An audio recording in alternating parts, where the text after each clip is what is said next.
पहल क्लासेज। जैसे कि आपको पता है हम इलेक्ट्रोस्टैटिक्स में अभी तक एनसीईआरटी के अकॉर्डिंग फर्स्ट चैप्टर का कंटेंट पूरा कर चुके हैं। उसमें कुछ एडवांस कंसेप्ट भी हमने देखे। अब जो पोर्शन है उसमें हम देखने वाले हैं इलेक्ट्रोस्टैटिक पोटेंशियल और रिलेटेड टू कैपेसिटर। इन सबसे रिलेटेड सारा पोर्शन हम यहाँ पे देखेंगे। शुरुआत होती है इलेक्ट्रोस्टैटिक पोटेंशियल से। जो पहला चैप्टर था उसमें हम इलेक्ट्रिक फील्ड, डाइपोल, इन सब के बारे में बात कर चुके हैं। गॉस लॉ, इन सब की बातें सारी हो चुकी है फर्स्ट चैप्टर से रिलेटेड और इलेक्ट्रोस्टैटिक के फर्स्ट पार्ट में। नाउ अब यहां से हम शुरू कर रहे हैं अपना आज का पोर्शन। जैसा कि आप सबको पता है, आपने यदि नहीं देखे प्रीवियस वीडियो तो पहले वो देख लीजिए, और ताकि ये कंटिन्यूअस सीरीज चल रही है जिसमें आपको पीछे वाला आना चाहिए ताकि आप आगे वाला और अच्छे से समझ पाए, क्योंकि उसकी डिपेंडेंस आएगी। यदि आपको पता नहीं होगा इलेक्ट्रिक फील्ड क्या है तो आप इलेक्ट्रिक पोटेंशियल भी नहीं कर पाएंगे। इसलिए ये बहुत ही जरूरी है कि जाके प्रीवियस वीडियोज पहले देखो, फिर यहाँ पे आके इसको समझो। और आपको यदि कंसेप्ट क्लियर है तो आप डायरेक्ट भी देख सकते हैं। देखिए, सबसे पहली बात आती है conservative nature of the electrostatic field. मतलब क्या कहना चाह रहा हूं कि जो इलेक्ट्रिक फील्ड होता है वो नेचर में कैसा होता है, कंजर्वेटिव होता है। कंजर्वेटिव और नॉन कंजर्वेटिव फोर्सेज आपने पढ़े होंगे 11th क्लास में। कंजर्वेटिव फोर्स क्या होता है, ऐसा फोर्स जिसका वर्क डन पाथ इंडिपेंडेंट होता है। आई होप याद होगा, नहीं याद है तो वापस से सुने। कंजर्वेटिव फोर्सेज ऐसे फोर्सेज होते हैं जिनका work done independent of path होता है, और नॉन कंजर्वेटिव फोर्सेज भी आपको याद हो तो ऐसे होते थे जिनका वर्क डन पाथ पे डिपेंड करता था। नॉन कंजर्वेटिव में हमारे पास स्टैंडर्ड फोर्स आता है फ्रिक्शन, और कंजर्वेटिव जो है हमारे पास में आते थे, मैंने पहले भी बहुत बार बोला है, कंजर्वेटिव में हमें तीन नेम मेनली ध्यान रखने हैं। एक हो जाता था स्प्रिंग फोर्स, एक हो जाता था ग्रेविटेशनल फोर्स, और एक है हमारा इलेक्ट्रिक फोर्स। तो इलेक्ट्रिक फोर्स बोलूं या इलेक्ट्रिक फील्ड, इनका वर्क डन पाथ इंडिपेंडेंट होता है, और ऐसे फोर्सेज को हम कंजर्वेटिव फोर्स कहते हैं, या ऐसे फील्ड को हम कंजर्वेटिव फील्ड कहेंगे। देखिए, it is an important property of electrostatic fields that the line integral of electric field. तो ई डॉट डीएल, ध्यान दे, ई डॉट डीएल क्या हो गया, line integral of electric field. Actual में यहाँ पे क्यू से मल्टीप्लाई कर दूंगा तो ये वर्क डन ही आ जाएगा। तो क्यू तो एक कांस्टेंट क्वांटिटी है एक तरह से, तो उसको न भी लिया मैंने तो ये पूरी टर्म भी क्या आएगी, जीरो के इक्वल आती है यदि क्लोज पाथ है तो, और नॉर्मल है तो ये पाथ से इंडिपेंडेंट होती है। तो क्या दिया है, depends only on initial and final position and is independent of the path taken from A to B. तो ये डायग्राम देखेंगे सभी बच्चे, यहाँ पे देखो ए से बी जाने के दो पाथ बने हुए हैं। एक तो ये सीधा सा पाथ है L1, और एक इस घुमा के पाथ है L2। कोई शैतान बच्चा तो इस पाथ से जा रहा है, एक सिंपल सा बच्चा सीधा सीधा जा रहा है। तो हमने क्या देखा, consider 2 points A and B और in electrostatic field of a charge Q kept in a region. ठीक है, ओरिजिन पे चार्ज क्यू रखा हुआ है, और इसकी वजह से इस पे ए से बी पे ले जाना है हमें। We get that A dot B E dot D L आएगा इसके बराबर। कैसे आया आप ट्राई करेंगे, इसे मैं फटाफट से बता देता हूं। देखो बेटा, इलेक्ट्रिक फील्ड जो होगा किसी भी एक्स डिस्टेंस पे, that will be equal to K Q by X square, और यहाँ पे कुछ dx एलिमेंट ले लिया हमने, तो इसके लिए हो जाएगा के क्यू बाई एक्स स्क्वायर हो जाएगा और dx हो जाएगा। अब इसको इंटीग्रेट करूंगा तो dx का इंटीग्रेशन होगा, ये तो कांस्टेंट है क्योंकि की वजह से x square, dx upon x square का इंटीग्रेशन होगा, एक्स स्क्वायर अंदर ले लेता हूं मैं, तो के Q by X square dx, और लिमिट रहेगी a से b तक, और या फिर आर ए डिस्टेंस है तो आर ए से आर बी ले जा रहे हैं हम, तो इसका इंटीग्रेशन आएगा dx अपॉन एक्स स्क्वायर का माइनस 1/x। याद होगा सबको, dx अपॉन एक्स स्क्वायर का इंटीग्रेशन ये आने वाला है। तो यहाँ से जब लिमिट रखेंगे हम तो आर ए आर बी, और लिमिट रखने पे हमारे पास में आंसर आ जाएगा। आई होप ये समझ आया। तो इस तरह से हमारे पास में आने वाला है, ठीक है। तो सब बच्चों को बस ये ध्यान में रखना है। तो इस तरह से आंसर ये आता है। फटाफट से देखिए, ये इंडिपेंडेंट है कि हम इधर से ले जा रहे हैं या इधर से ले जा रहे हैं। इससे के लिए मतलब है कि पहले आर ए पे था, बाद में आर बी पे जगह पे है, तो क्या आंसर आएगा। The line integral is therefore seem to be independent of path connecting A and B. We can conclude that the integral of electrostatic field does not depend upon curve L1 or L2, depends only on the position vector of initial and final points. तो ये काफी important statement है क्या, और आपको पता भी होगा। एक्चुअल में ये तो बस हम जनरलाइज कर रहे हैं क्योंकि बुक में गिवन है। मेन बात, मुद्दे की बात जो है वो ये है, जो समझनी है कि कंजर्वेटिव फोर्स है कैसा, electric force. Electric force is a conservative force, और उसके जो वर्क डन होता है वो पाथ इंडिपेंडेंट होता है। जो काम की बात है यहाँ से वो आप लिख सकते हैं क्या, कि जो इलेक्ट्रिक फोर्स होता है that is the conservative force. जो मोस्ट इंपॉर्टेंट चीज है, जो कैसा है, कंजर्वेटिव नेचर का फोर्स है, और कंजर्वेटिव फोर्स होते हैं तो वर्क पाथ इंडिपेंडेंट होता है। ये बात हमने वर्क डन में भी प्रूव की थी, वही काम यहाँ पे किया है, कोई नया नहीं किया। देखिए, for a close curve the initial and final position are same, hence line integral zero हो जाएगा। आप सबको भी पता है यदि कंजर्वेटिव फोर्स है तो वर्क डन कितना आएगा इनिशियल और फाइनल पोजीशन के बीच में, zero. The line integral of electrostatic field over a close path is zero, the electric field is conservative in nature. ये सारी बातें हो चुकी है, आगे देखो। Electric field is a conservative force, electric field की वजह से जो फोर्स आता है वो कंजर्वेटिव है। It means work done by this force depends only on the initial and final position, it does not depend on the path. We can define potential energy for conservative force। बेटा बहुत ही important point है, ध्यान देंगे। और जब पहले भी हम पढ़े हैं तो ये मैं बहुत बार बता चुका, जो स्टूडेंट्स 11th में और 11th में मैंने जिनको पढ़ाया है उन्हें, कि पोटेंशियल एनर्जी जो होती है that is only defined for conservative forces. Potential energy को हम केवल और केवल किसके लिए डिफाइन करते हैं, कंजर्वेटिव फोर्सेज के लिए डिफाइन करते हैं। नॉन कंजर्वेटिव फोर्सेज के लिए पोटेंशियल एनर्जी डिफाइन नहीं होती है, ठीक है। तो ये ध्यान में रखने की बात है कि पोटेंशियल एनर्जी केवल और केवल कंजर्वेटिव फोर्सेज के लिए डिफाइन होती है, बाकी किसी के भी लिए डिफाइन वो नहीं होती है। गुड, आई बात समझ में।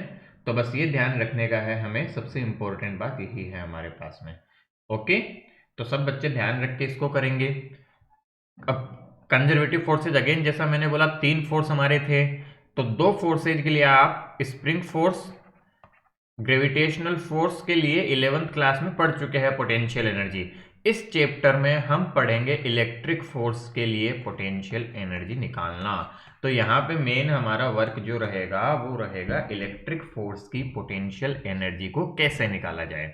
आई होप कि कंसेप्ट क्लियर हो रहे होंगे, समझ आ रहा होगा। तो कुल मिला के बात यही है कि हमें सारा काम अच्छे से देखना है और इसे सही से करना है। कहानी को आगे बढ़ाते हैं यहाँ से। तो सभी बच्चे देखेंगे कि किस तरह से हम इलेक्ट्रिक पोटेंशियल निकालेंगे। अब तो ये आई होप ये सारा पोर्शन क्लियर हुआ कि इलेक्ट्रिक फील्ड कैसे कंजर्वेटिव है, और लाइन इंटीग्रल जो होता है वो जीरो रहता है क्लोज पाथ पे, और इलेक्ट्रिक फोर्स जो है वो कंजर्वेटिव फोर्स है। अब आती है बात इलेक्ट्रिक पोटेंशियल की, तो सब बच्चे ध्यान देंगे। इलेक्ट्रिक पोटेंशियल की पहले डेफिनेशन देखो। Electric potential at a point due to system of charge defined as the negative of work done by electric field on a unit positive charge when it is displaced from infinity to that point at which potential is to be calculated। ध्यान से देखिए, definition थोड़ा अजीब लगती है but मैं आपको एक डायग्राम बना के समझाऊं तो बहुत अच्छे से समझ में आएगा। मान लो यहाँ पे चार्ज क्यू रखा है और यहाँ पे इनफाइनाइट लेवल है। अब यहाँ से मैं किसी चार्ज क्यू को, क्यू नॉट ले लो, टेस्ट चार्ज को इधर लेके जाना चाहता हूं, तो बताओ क्या मुझे वर्क डन करना पड़ेगा या नहीं करना पड़ेगा। ये है एक्सटर्नल एजेंट का, ध्यान से समझना। 2 काम है, यदि मुझे इसको इधर लेके जाना है तो देखो हर इंस्टेंट पे जो फोर्स लग रहा है मेरे पास इस पे इलेक्ट्रिक फोर्स, वो इस तरफ लगेगा, और मैं इसको ले जाना चाहता हूं इस तरफ, तो इस डायरेक्शन में ले जाने के लिए वर्क करना पड़ेगा एक्सटर्नल एजेंट को। बस ध्यान से समझोगे आप तो ये क्या हिडन केच है क्या, कि एक्सटर्नल एजेंट को तो वर्क करना पड़ेगा, बट क्या कि यहाँ पे इलेक्ट्रिक फोर्स इधर है, डिस्प्लेसमेंट इधर है, तो इलेक्ट्रिक वर्क जो आएगा वो नेगेटिव होगा। इलेक्ट्रिक वर्क जो है वो कैसा वर्क होगा, नेगेटिव वर्क होगा। ध्यान से समझेंगे इसको, आई होप समझ आ रहा होगा कि यदि रिपल्शन है इसका, तो हमें यदि रिपल्शन के अगेंस्ट लेके जाना है तो एक्सटर्नल एजेंट का वर्क तो कैसा आएगा, एक्सटर्नल वर्क आएगा पॉजिटिव, और इलेक्ट्रिक फील्ड का बात करूं तो नेगेटिव वर्क। और ध्यान दो, तो आपने ये सब पढ़ा होगा 11th क्लास में, work done by external force plus work done by conservative force, internal conservative force equal to 0। तो यहां से क्या मैं इनको अपोजिट चेंज करके लिख सकता हूं, बिल्कुल लिख सकता हूं। तो ये कहां से आ रहा है, ये अपने 11th के पोर्शन से आ रहा है, वो हमें आना चाहिए। आई होप आना भी चाहिए और आता भी होगा आपको। दोनों बातें समझनी है कि पहली बात तो ये आनी चाहिए कि एक्सटर्नल एजेंट का वर्क पॉजिटिव होगा, क्यों, क्योंकि इसी डायरेक्शन में फोर्स लगा रहे हैं इसी तरफ ले जाने के लिए, और फोर्स लगाना क्यों पड़ेगा, क्योंकि अपोजिट कर रहे हैं, और इलेक्ट्रिक फील्ड का वर्क आएगा negative. I hope it is clear. तो डेफिनेशन क्या दी गई कि किसी यूनिट पॉजिटिव चार्ज को इन्फिनिटी से, मान लो यहां पे कोई पॉइंट है ए, किसी यूनिट पॉजिटिव चार्ज को इन्फिनिटी से ए पॉइंट तक लाने में जितना वर्क करना पड़ेगा उसी वर्ग को उस पॉइंट पे पोटेंशियल VA बोल दिया जाता है। ध्यान से समझे। तो एक्सटर्नल एजेंट के टर्म में बात करूं तो ये क्या कि work done by external agent in bringing charge Q unit charge from infinity to a point, तो वहां पे वो पोटेंशियल हो जाएगा। अब इलेक्ट्रिक फील्ड के टर्म में बोलूंगा तो क्या बोलूंगा, it is negative of work done. यहां पे ध्यान देंगे, नेगेटिव ऑफ वर्क डन, क्या negative of work done by electric field in bringing it from infinity to that point. अब दम से सब बच्चे, the potential at infinite is assumed to be zero. अब इन्फिनिटी पे क्या होता है कि हम पोटेंशियल मान लेते हैं जीरो, इनफाइनाइट का पोटेंशियल हम रेफरेंस पॉइंट मानने के लिए जीरो मान लेते हैं। Let us say charge Q is to bring at point P from infinity. तो अब देखें सभी बच्चे कि potential at P with respect to infinite can be written as V at P minus V at infinite. But ध्यान देंगे तो infinite पे तो पोटेंशियल क्या माना जाता है, जीरो। तो मैं लिख सकता हूं कि VP इनफाइनाइट जो होता है वो VP के बराबर ही होगा। अब देखो तो VP क्या होगा, अकॉर्डिंग टू डेफिनेशन VP होगा negative of work done by electric force in bringing a charge from infinity to P। देखो इस नोटेशन को पढ़ना सीखना है, वापस रिपीट कर रहा हूं, सब ध्यान से सीखेंगे कैसे है। It where potential at P is equal to negative of work done by electric force in bringing charge from infinity to P, और डिवाइड बाई Q का मतलब है यूनिट चार्ज ला रहे हैं। अब ध्यान से समझो, आप यहाँ पे बहुत अच्छी चीज आ रही है, क्या आ रहा है समझना। आपने इनिशियली पढ़ा हो तो याद करो पोटेंशियल एनर्जी को कैसे डिफाइन किया जाता था। पोटेंशियल एनर्जी होती थी work done by a conservative force, negative of work done by conservative force. याद होगा आपको कि पोटेंशियल एनर्जी जो होती थी that is equal to negative of work done by conservative force. यदि नहीं याद तो 11th के कंसेप्ट रिवाइज करने की जरूरत है आपको। ये सारी चीजें वर्क एनर्जी पावर में पढ़ी हुई है हमने। तो जो पोटेंशियल एनर्जी होती है वो होती है negative of work done by conservative force. या तो आपको याद हो गया होगा, याद नहीं आया तो एक बार नोट्स रिवीजन करेंगे। So potential energy at P can return is like this.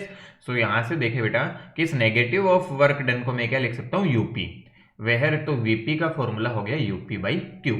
तो UP होती है पोटेंशियल एनर्जी। तो ये सारे कंसेप्ट ध्यान में रखेंगे, आगे और विजिट करेंगे।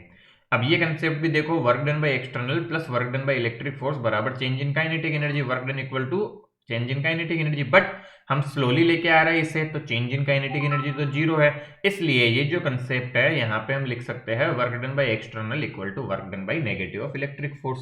तो यहाँ पे हमें एक बात समझ में आई, क्या समझ में आई कि जो कंसेप्ट है हमारा वो ये कहता है कि VP को मैं ऑल्सो लिख सकता हूं work done by external force divide by Q।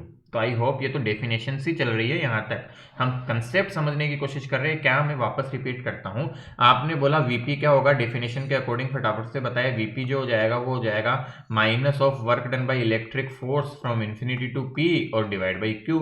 But आपको पता है 11th के कंसेप्ट से कि पोटेंशियल एनर्जी क्या होती है, negative of work done. Okay, तो यही होती है पोटेंशियल एनर्जी। अब यहां से पोटेंशियल एनर्जी होती है तो UP बाई Q हमारा आंसर आ जाएगा। क्या सबको क्लियर है? कोई भी डाउट हो तो बता दो यहां तक। आई होप क्लियर होना ही होना चाहिए ये तो। ठीक है, आसान है काफी। ओके, तो देखे बेटा यहाँ पे जो इंपॉर्टेंट है, what is the more important, एक तो ये रिलेशन, ये डेफिनेशन समझ आनी चाहिए। डेफिनेशन क्या है, इनफाइनाइट से एक्सटर्नल के लाया या फिर माइनस ऑफ इलेक्ट्रिक फोर्स। और दूसरा जो सबसे इंपॉर्टेंट रिलेशन है that is V equal to UP by Q, या हम लिख सकते हैं U इक्वल टू QVP। तो उस पॉइंट पे पोटेंशियल एनर्जी ऐसे रिलेशन होता है। तो बहुत बहुत इंपॉर्टेंट रिलेशन से आने चाहिए हमें। आगे बढ़ाते हैं कहानी को, कुछ इंपॉर्टेंट पॉइंट समझेंगे सभी बच्चे। Electric potential is a scalar quantity, it can be positive, negative और जीरो। तो देखो कितनी अच्छी बात है, इलेक्ट्रिक पोटेंशियल कैसी क्वांटिटी है, V is a scalar quantity. तो अब इसमें वेक्टर का लफड़ा हमारा खत्म हो गया। नेक्स्ट देखिए, in the direction of electric field potential decrease. बेटा बहुत इंपॉर्टेंट पॉइंट है, इसको फिर से समझेंगे। मैं यही पॉइंट, यही डायग्राम पे ले चलता हूं आपको और समझते हैं। देखो एक पॉइंट यहां पे है मान लो A, और एक पॉइंट यहां पे था B। आप खुद से बताओ कि इलेक्ट्रिक फोर्स के अपोजिट जाऊंगा तो वर्क करना पड़ेगा। यदि ए पॉइंट पे आने तक ज्यादा वर्क करना पड़ेगा या बी पॉइंट पे आने पे ज्यादा वर्क करना पड़ेगा? डेफिनेट सी बात है, जितना ज्यादा पास आऊंगा उतना ज्यादा वर्क करना पड़ेगा, जितना ज्यादा चलूंगा उतना ज्यादा वर्क करना पड़ेगा। तो और वर्क डन ही पोटेंशियल होता है, तो यहां से साफ नजर आ रहा है कि वीबी इज ग्रेटर देन वीए। तो हम क्या बोल सकते हैं कि इलेक्ट्रिक फील्ड की डायरेक्शन में मूव करते हैं तो पोटेंशियल देखो डिक्रीज करता है, पोटेंशियल डिक्रीज करता है, और इलेक्ट्रिक फील्ड के अपोजिट मूव करते हैं तो पोटेंशियल इंक्रीज करता है। मैं वापस से रिपीट कर देता हूं इसे, फटाफट से देखो। यहाँ Q है, यहाँ मान लो A पॉइंट है, यहाँ B पॉइंट है, और यहाँ से चार्ज को ला रहे हैं। यदि इलेक्ट्रिक फील्ड की डायरेक्शन ये है, बड़ी बड़ी बना देता हूं, देख लो, इलेक्ट्रिक फील्ड की डायरेक्शन यहाँ है, जब इधर आएगा इधर आएगा, अभी यहाँ तक आने पे जो वर्क हुआ उसके पर यूनिट चार्ज है तो वीए के बराबर है, यहाँ आने पे वीबी। साफ नजर आ रहा है, ज्यादा दूर आ रहा हूं तो पोटेंशियल वर्क ज्यादा करना पड़ेगा। क्लियर है, वीबी ग्रेटर देन वीए। अब ध्यान दोगे तो ये है फील्ड की डायरेक्शन, तो फील्ड की डायरेक्शन में जा रहा हूं तो पहले कौन आ रहा है भाई? बी पहले आ रहा है, और फील्ड की डायरेक्शन में और आगे जा रहा हूं तो बाद में कौन आया? ए। तो देखो बी पे ज्यादा है, ए पे कम, तो फील्ड की डायरेक्शन में जाने पे इलेक्ट्रिक पोटेंशियल क्या हो रहा है? डिक्रीज कर रहा है। यही इस पॉइंट में लिखा है, in the direction of electric field potential decrease. I hope सबको क्लियर हो गया होगा, कोई भी प्रॉब्लम नहीं होनी चाहिए यहां तक। बताया कोई भी डाउट है तो आपको। ठीक है, नेक्स्ट देखो, in a direction opposite to electric field potential increase. Common sense है, इधर इलेक्ट्रिक फील्ड की डायरेक्शन है, इधर अपोजिट है, यदि फील्ड की डायरेक्शन में डिक्रीज कर रहा है तो अपोजिट इंक्रीज ही करेगा। फिर से समझे, वापस इधर आ रहा हूं, यहाँ पे कम यहाँ पे ज्यादा, तो फील्ड के अपोजिट जाने पे इंक्रीज करेगा। और फील्ड के परपेंडिकुलर हम जाए तो potential remains constant perpendicular to the field. Field के परपेंडिकुलर यदि मूव करें हम तो पोटेंशियल क्या होता है? कॉन्स्टेंट रहता है, वहां पे पोटेंशियल में चेंजेस नहीं आते हैं। तो ये बातें ध्यान रखने की है हमें, ये सब कंसीडर करके सारे काम करने हैं। नेक्स्ट टॉपिक आता है हमारे पास में पोटेंशियल डिफरेंस। तो बेटा एक्चुअल में ट्रुथ तो ये है कि जो पोटेंशियल भी है ना, इलेक्ट्रिक पोटेंशियल, ये भी एक्चुअल में तो डिफरेंस ही है। मान लो V एट पॉइंट ए में लिखना चाहूं तो इनडायरेक्टली ये होता है VA माइनस V इंफिनिटी। यदि कुछ नहीं बोला तो कुछ नहीं बोला, हमने इंफिनिटी पे जीरो मान लिया है। तो ध्यान से देखोगे तो सिंपल जो पोटेंशियल भी मैं लिखता हूं, बहुत एडवांस थोड़ा कंसेप्ट है ये, कि सिंपल पोटेंशियल जो मैं लिखता हूं वो भी एक्चुअल में कैसा है? वो भी एक्चुअल में डिफरेंस ही होता है। बट इंफिनिटी पे सिंस जीरो मान लेते हैं तो उसे उस पॉइंट का पोटेंशियल बोल दिया। बट ध्यान दे, यदि मुझे लिखना है इन दोनों के बीच का पोटेंशियल तो क्या मैं लिखूंगा? VB minus VA, that is the potential difference between two points.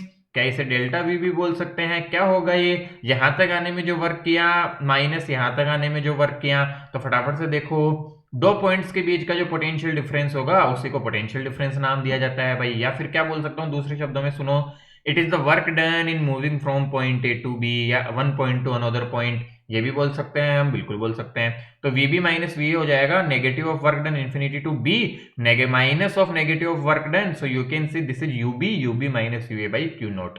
ध्यान दे, यूनिट क्या होती है पोटेंशियल या पोटेंशियल डिफरेंस की? वोल्ट। यूनिट जो होती है वो होती है वोल्ट, एंड वोल्ट को हम जूल पर कूलम भी लिख सकते हैं, क्योंकि देखो पोटेंशियल का फॉर्मूला क्या आया? एनर्जी अपॉन Q, तो जूल पर कूलम। डायमेंशन ये होती है, ये आपका काम है, घर पे डायमेंशन निकाल के देखोगे कि क्या यही डायमेंशन आ रही है या नहीं आ रही। नेक्स्ट देखो, other units used for potential difference. अच्छा ये बहुत ही इंपॉर्टेंट है, रिलेशन कहां से आता है वो देखेंगे। मैंने पहले बताया था, याद करो आपको, कि 1 न्यूटन पर कूलम इक्वल टू वोल्ट पर मीटर। तो ये रिलेशन है, ये भी हमारे पास बहुत काम आता है। ये थोड़ा आगे जाके पता चलेगा आपको कि कैसे डिराइव होके आता है। ठीक है, याद करेंगे तो आप याद करो सभी बच्चे, जब मैंने इलेक्ट्रिक फील्ड पढ़ाया था तो मैंने एक यूनिट उसकी बताई थी न्यूटन पर कूलम, और न्यूटन पर कूलम के साथ मैंने ये भी बताया था कि वोल्ट पर मीटर भी उसकी यूनिट होती है। तो ये वोल्ट पर मीटर यही से आता है, और ये दोनों इक्वल कैसे है, थोड़े टाइम बाद जब हम पोटेंशियल और इसका रिलेशन पढ़ेंगे तो आपको बहुत अच्छे से क्लियर हो जाएगा कि ये इक्वल कैसे होता है। ठीक है, तो ये सारी बातें हम करेंगे। और वैसे तो यहां से भी देख सकते हो, कैसे देखोगे बेटा, ध्यान दो, पोटेंशियल V जूल जो होता है that is equal to, I can write newton metre. याद करो, एनर्जी जो होती है या वर्क जो होता है, एनर्जी या work can be written as force multiply by displacement, तो फोर्स की यूनिट न्यूटन मीटर। वोल्ट की लिख सकते हैं हम, जूल को newton metre, divide by coulomb. तो यहां से देखो मीटर को इस तरफ भेज दो, तो वोल्ट पर मीटर इक्वल टू न्यूटन पर कूलम। भाई आया कि नहीं आया? आई होप आ गया होगा समझ में। समझ आना चाहिए, सबसे इंपॉर्टेंट वो है। समझ नहीं आया तो सारा खेल गड़बड़ जाएगा, सारा बिगड़ जाएगा। क्या समझे कि जूल को न्यूटन मीटर रख सकते हैं, इसको कूलम लिख सकते हैं, इधर उधर आदान प्रदान किया, हमारे पास रिलेशन आ गया। तो इससे समझ में आया कि इलेक्ट्रिक फील्ड की एक यूनिट को वोल्ट पर मीटर भी बोला जाता है। याद करने की कोशिश करें, ये पढ़ा था हमने, नहीं याद आ रहा तो वापस एक बार रिविजिट करें लेक्चर को कि इलेक्ट्रिक फील्ड की यूनिट न्यूटन पर कूलम थी और साथ ही हमने वोल्ट पर मीटर भी बताई थी। और ये भी बोला था कि जब पोटेंशियल पढ़ेंगे तो आप समझेंगे कि ये कहाँ से आती है, तो ये यहां से आती है। आई बात समझ में? क्या जो अभी तक के डिस्कशन से जो इंपॉर्टेंट बातें हैं वो है पोटेंशियल डिफरेंस। सिंपली दो पॉइंट के बीच का पोटेंशियल का डिफरेंस होता है। पोटेंशियल की डायरेक्शन, फील्ड की डायरेक्शन में पोटेंशियल डिक्रीज करता है, फील्ड के अपोजिट पोटेंशियल इंक्रीज करता है। इलेक्ट्रिक पोटेंशियल का मतलब क्या होता है, पोटेंशियल और एनर्जी का रिलेशन क्या होता है, ये सारी चीजें बहुत इंपॉर्टेंट है, इसमें कोई भी डाउट नहीं रहना चाहिए। नेक्स्ट चलते हैं। अब हमें क्या जानना है मेन तो कि इलेक्ट्रिक फील्ड दिया हुआ है तो उससे इलेक्ट्रिक पोटेंशियल कैसे निकालें। समझे? Work done by electric force in displacing, है ना बेटा? तो यहाँ पे ये गड़बड़ है, डिस्प्लेसिंग सी आएगा यहाँ, ठीक है। तो डिस्प्लेसिंग का charge Q by D R distance. अब देखो बेटा, ये डी आर भी थोड़ा लार्ज कर लो। हो क्या रहा है, मान लो कि यहाँ पे कोई क्यू चार्ज था या इस तरफ इलेक्ट्रिक फील्ड ई एग्जिस्ट करता है और हमें क्या इनफाइनाइट से किसी क्यू नोट चार्ज को लेके आना है इधर। तो हम क्या बोले कि मान लो कि इसे डी आर डिस्प्लेस किया हमने।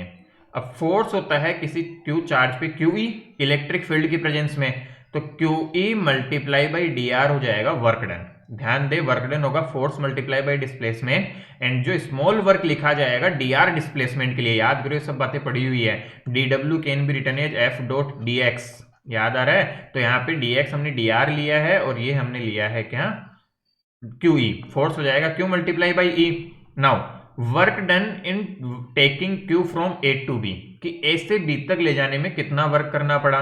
तो सिंपल सी बात है, वर्क डन हम लिखा करते थे कि ए से बी में ए टू बी, इंटीग्रेशन की लिमिट्स लगा देते थे ए टू बी, और डी आर या डी एल हो गया हमारे पास में, ठीक है, डी एल लिख रहे हैं इसको। अब ध्यान दे, ये फॉर्मूले से है कि डी एल लिखा, ये तो फॉर्मूला है हमारा कि फोर्स को लिख दिया। अब देखो बेटा, इसको डी आर डी एल ये सिंपल डिस्प्लेसमेंट वेक्टर्स है ना, एक जगह डी आर लिया गया, डी एल है, दोनों सेम बात है, ये लिखने का नोटेशन का ही डिफरेंस है, बाकी सेम है। तो देखो वी बी, अब ध्यान देंगे तो ये क्या आएगा, V B minus V A that is equal to, अब वर्क, अब पोटेंशियल डिफरेंस क्या होता है, work done divide by charge. तो वर्क डन ये था, इसे चार्ज से डिवाइड किया तो हमारे पास आ गया पोटेंशियल डिफरेंस। देखो क्यू से क्यू कट जाएगा और वैल्यू आएगी V B minus V A equal to A to B minus A to B E dot D are.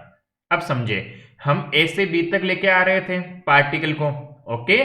तो ए को यदि मैं इनफाइनाइट ले लूं, ए को क्या ले लूं मैं, पॉइंट ए यदि इनफाइनाइट है और बी को मैं मान लूं कि कोई भी स्टैंडर्ड पॉइंट पी है, तो I can write V A हो जाएगा इन जीरो, तो VP equal to minus infinity to P point जो है ई डॉट डी आर। तो अब यहां से हमें क्या सीखना है कि किसी भी पॉइंट पी पे जो पोटेंशियल होता है that is equal to minus E dot D R या डी एक्स, जो भी हम लेना चाह रहे हैं, infinity to P. This is the important formula जो हमें सीखना है कि किसी भी पॉइंट पी पे पोटेंशियल निकालना है हमें, तो वो निकाला जाएगा using the formula infinity to P E dot D R. इसका कोई सब्सटीट्यूट नहीं है, याद रखेंगे। इसका डेरिवेशन आता कहाँ से है, सिंपली बेटा इससे कंफ्यूज ना हो डी एल डी आर से, आप तो डी आर लेके चले सब जगह, डी आर लेके चले या डी एल लेके चले, है ना। तो सिंपल हमने डी आर मान रहे हैं, इंटीग्रेशन समझो, हमने ये पे तो एक तो डिफरेंस लिखा, अब ए पॉइंट को इन्फिनिटी ले लिया तो इन्फिनिटी पे वी इन्फिनिटी जीरो होता है, तो ये जीरो बन गया, तो वी और बी को पी मान लिया। तो किसी भी स्पेसिफिक पॉइंट पी पे क्या होगा, इन्फिनिटी से उस पॉइंट पी तक आने में जितना कार्य करना पड़ेगा या जितना वर्क करना पड़ेगा, that will be stored as the potential, that will be the potential at that point, and उसकी यदि क्यू से मल्टीप्लाई कर दूं तो वो एनर्जी आ जाएगी। आया समझ? तो काफी कॉमन है, ये काफी इंपॉर्टेंट है, ध्यान में रखना है सब कुछ। It is good, I hope सबको क्लियर हुआ। तो ये सबसे इंपॉर्टेंट फॉर्मूला इस चैप्टर का, और अब आपको समझ में भी आ गया होगा कि क्यों हमने ये बात की थी कि इलेक्ट्रिक फोर्स ई डॉट डी एल, या चाहे इसको ई डॉट डी आर लिख लो, कि ये कंजर्वेटिव है। ये सारी बातें क्यों की थी? क्योंकि ये देखो कंजर्वेटिव था और इससे ही एनर्जी, पोटेंशियल एनर्जी डिफाइन होती है। देखो ये वीपी है, तो क्या यूपी लिख सकते हो? इसको क्यू से मल्टीप्लाई कर दो सिंपली, तो दैट विल बी यूपी, या वर्क डन जो होगा वो हो जाएगा। तो ये तो सिंपल सा है और कुछ भी टेंशन लेने की नीड नहीं है, काफी सिंपली हो जाएगा, आसानी की बात है। बेटा ये था work done by electric force, और पोटेंशियल होता है नेगेटिव ऑफ वर्क डन, तो इसलिए यहां माइनस साइन आया था। ठीक है, इलेक्ट्रिक फोर्स के वर्क का नेगेटिव। अब सभी बच्चे ध्यान देंगे। अच्छा, आगे बढ़ने से पहले हम एक क्वेश्चन करेंगे और फिर उसके बाद धीरे धीरे हम आगे बढ़ेंगे। तो प्रॉब्लम देखते हैं, काफी अच्छी प्रॉब्लम है। आप सबको पता होगा, हमने एक इनफाइनाइट चार्ज के लिए गॉस लॉ की हेल्प से भी किया था, और एक मैंने इसका जनरल डेरिवेशन भी करवाया था एक्सरसाइज के सॉल्यूशन में। तो उसको ई पैरेलल और ई परपेंडिकुलर मान के किया था हमने। NCERT exercise solution I think 28 या 29 प्रॉब्लम है, उसमें पूरा डेरिवेशन किया था without the need of Gauss law. उसके बाद देखते हैं, गॉस लॉ से इनफाइनाइट के लिए किया था 2k lambda by R. The electric field at distance r perpendicularly from the length of an infinite long wire is ER equal to 2k lambda by r। ठीक है, तो इलेक्ट्रिक फील्ड इतना होता है, where lambda is linear charge density of wire, find the potential at point having distance b from the wire with respect to a point having distance a from the wire। अब देखो क्या दिया है, पहले तो सिनारियो समझो। एक infinite long wire है, हम डैश डैश करके दिखाते हैं, जिसपे चार्ज डेंसिटी है लेमडा। इससे ए डिस्टेंस के रेस्पेक्ट में हमें बी डिस्टेंस पे पोटेंशियल फाइंड करना है। तो इनडायरेक्टली बात की जा रही है कि हमें इन दोनों का डिफरेंस निकालना है। देखिए, पोटेंशियल निकालने के लिए किसी एक पॉइंट पे हमें जीरो होना चाहिए या पता होना चाहिए। तो ए से बी के बीच में हमें पोटेंशियल निकालना, और हमें दिया गया ए ज्यादा दूर है तो हमने मान लिया। तो मान लेते हैं इस लेंथ को हम बोल देते हैं कि ये दूरी जो है वो ए के बराबर है, और ये दूरी जो है वो बी के बराबर है। ठीक है, और इस तरफ इलेक्ट्रिक फील्ड हमें कितना दिया हुआ है? इलेक्ट्रिक फील्ड दिया हुआ है 2k लैम्डा बाई आर। तो आप सोचिए इसको कैसे करेंगे। तो आई होप आपने सोचा होगा कैसे ट्राई करेंगे। तो देखो बेटा कैसे करेंगे, सिंपली हम देखेंगे कि जो पोटेंशियल होता है, ठीक है, तो पोटेंशियल जो रहेगा that will B minus of E dot D are. और कहां से कहां तक लिमिट लगानी है हमें, ध्यान से देखेंगे हम कहां से कहां तक आ रहे हैं, ए से बी। मान लो इनफाइनाइट की तरफ से आते हैं, बट हमें तो ए से बी के बीच में निकालना है, तो हम आ रहे हैं ए से बी की तरफ। ओके, तो देखो फटाफट से फॉर्मूले में वैल्यू पुट कर दो। क्या होगा? माइनस ऑफ ई की वैल्यू दी हुई है किसी भी आर डिस्टेंस पे 2k lambda by R D R. अब सब बच्चे देखेंगे 2k लैम्डा तो कॉमन है, इसको कॉमन निकाल लो, बाहर निकाल लो। तो v जो हो जाएगा हमारा जो डिफरेंस है, या v पॉइंट हो जाएगा, एक्चुअल में डेल्टा v है, दोनों पॉइंट्स के बीच का डिफरेंस आएगा। ठीक है, तो फटाफट से हम बाहर ले लेते हैं माइनस 2k लैम्डा को, तो एंड इंटीग्रेशन हो जाएगा किसका? D R by R. और इसकी लिमिट कहां से कहां तक लगेगी? ए से बी। अब याद करो dx बाई एक्स का इंटीग्रेशन होता है ln x। तो फटाफट से देखेंगे माइनस 2k लैम्डा, और इसका इंटीग्रेशन होगा ln r, और r की लिमिट है a से b। तो फटाफट से लिमिट पुट करेंगे, माइनस 2k लैम्डा, ये आएगा ln b minus ln a। ठीक है, बट इस माइनस को अंदर मल्टीप्लाई कर दूंगा, तो देखो फटाफट से क्या आएगा? 2k lambda ln a minus ln b। तो इस माइनस से मल्टीप्लाई कर दिया, और आपको याद होगा ln a माइनस b होता है ln a बाई b। तो पोटेंशियल जो आ गया दोनों पॉइंट्स के बीच का, वो आ गया 2k lambda ln a divide by b। अब ध्यान देने की बात यह है बेटा कि पोटेंशियल, तुम ध्यान दो, फाइनल आंसर पॉजिटिव ही आना चाहिए था। क्यों? क्योंकि जैसा कि मैंने समझाया, इलेक्ट्रिक फील्ड के अपोजिट डायरेक्शन में जाते हो तो क्या होता है कि पोटेंशियल इंक्रीज करता है। तो यहां से क्लियर है कि V8 B डिस्टेंस, इसको B पॉइंट बोल दो, इसको A बोल दो, तो VB is greater then VA। और हम एक्चुअल में ये क्या निकाल रहे थे? A से B, तो VB माइनस VA है, ये क्या हो गया एक तरह से VB माइनस VA। तो A के रेस्पेक्ट में पोटेंशियल डिफरेंस ये हो गया। और ध्यान से देखोगे तो क्वेश्चन ने बोला है A is greater then B, और A ln में ऊपर बड़ा नंबर आ रहा है, तो ये आंसर भी पॉजिटिव आएगा। ये फॉर्मूला सभी बच्चे रिमेंबर रखेंगे। किसी इनफाइनाइट लॉन्ग वायर की वजह से दो पॉइंट्स के बीच का पोटेंशियल डिफरेंस ये होता है। ये काम आएगा हमारे जब हम कैपेसिटेंस वगैरह की बात करेंगे, इस वैसे वायर्स की वजह से, तब भी हमें काम आएगा ये फॉर्मूला। तो फटाफट से आप ये फॉर्मूला ध्यान रख ले, याद कर ले, 2k lambda ln a by b। तो ये बहुत ही इंपॉर्टेंट फॉर्मूला है। अच्छा, जनरली b आगे दिया होता तो b बाई a हो जाता, एज सिंपल एज दैट। तो काफी सिंपल है, याद रखेंगे, ध्यान रखेंगे। ठीक है, आई होप सबको समझ आया होगा। कोई भी डाउट रहेगा तो आप पूछ ही सकते हैं किसी भी time without any hesitation. Next आगे बढ़ते हैं फटाफट से, एक लास्ट काम करेंगे आज का, उसके बाद फिर हम आज की क्लास को एंड करेंगे। देखो कैसे, अब हमें निकालना है पॉइंट चार्ज की वजह से पोटेंशियल, काफी इंपॉर्टेंट है, इसी के बेसिस पे बहुत सारे क्वेश्चंस होंगे। तो एक पॉइंट चार्ज क्यों है जो ओरिजिन पे रखा हुआ है, इससे आर डिस्टेंस पे हमें पोटेंशियल बताना है कितना होगा। तो हमने क्या किया कि इनफाइनाइट से किसी पार्टिकल को लेके आना है, तो पॉइंट से किसी पार्टिकल को हमने किसी x दूरी पे लाके dx डिस्प्लेस किया। ठीक है, देखिए सभी बच्चे कि पार्टिकल को मैंने क्या किया, यहां से किसी x डिस्टेंस पे लेके आ गया, यहां से किसी x डिस्टेंस पे लेके आ गया और उसको x डिस्टेंस पे लाने के बाद में इधर dx डिस्प्लेस किया मैंने। सभी बच्चे ध्यान देंगे, x डिस्टेंस पे लाके क्या किया, dx डिस्प्लेस किया पार्टिकल को। अब समझे, क्योंकि देखो बेटा फोर्स लगातार बदल रहा है, फोर्स लगातार बदलता है तो हम तो डायरेक्ट वैल्यू नहीं निकाल सकते, हमें इंटीग्रेट करना पड़ेगा। तो हमने इंटरमीडिएट पोजीशन ले ली कोई, तो इंटरमीडिएट पोजीशन ले ली तो फॉर्मूला आया ये वाला KQ अपॉन एक्स स्क्वायर, और ये तो फॉर्मूला यूज कर लिया, Q से Q कट गया, Q मान लिया इसका चार्ज था। और यहां पे ध्यान देने की बात है कि dx को मैंने माइनस dx क्यों लिखा है, ये काफी इंपॉर्टेंट है बेटा। देखो पोटेंशियल का फॉर्मूला होता था माइनस ई, या तो डायरेक्ट यूज कर ले माइनस ई डॉट dx। समझने की बात है कि आपको याद होगा कि a डॉट बी जो होता है उसका फॉर्मूला होता है mode a mode b cos theta, ये है डॉट प्रोडक्ट का फॉर्मूला, ये एक्चुअल में डॉट प्रोडक्ट होता है दोनों का। ठीक है, तो डॉट प्रोडक्ट का फॉर्मूला ये होता है, यहां पे ध्यान दो बेटा कि कोस थीटा कितना है, समझे इलेक्ट्रिक फील्ड उस तरफ है और डिस्प्लेसमेंट इधर करवा रहे हैं, तो इलेक्ट्रिक फील्ड और डिस्प्लेसमेंट के बीच का एंगल है 180, तो थीटा तो आ गया कितना 180 डिग्री। अब समझ में आता है इन दोनों को कैसे खोले, तो बेटा मोड ई तो सिंपली बात है, मोड ई क्या हो गया, मोड ई की वैल्यू तो सबको पता है KQ by X square, x distance पे, बट जो मोर इंपॉर्टेंट है वो है मोड ऑफ dx। ये मोड ऑफ dx जो होगा वो होगा माइनस dx। ऐसा क्यों, ध्यान दे बेटा, आपको मॉड्यूलस फंक्शन की प्रॉपर्टी पता होगी, तो मैं यहां नोट कर रहा हूं, mod x is equal to x if x is greater than 0 और minus x if x is less than 0।